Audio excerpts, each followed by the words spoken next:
Minsan gusto kong magsumbong sa'yo kapag pagod na ako.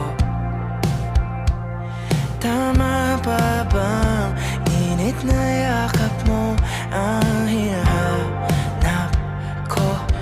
Minsan gusto ko tumawag sa'yo para lang marinig ko ang boses mo.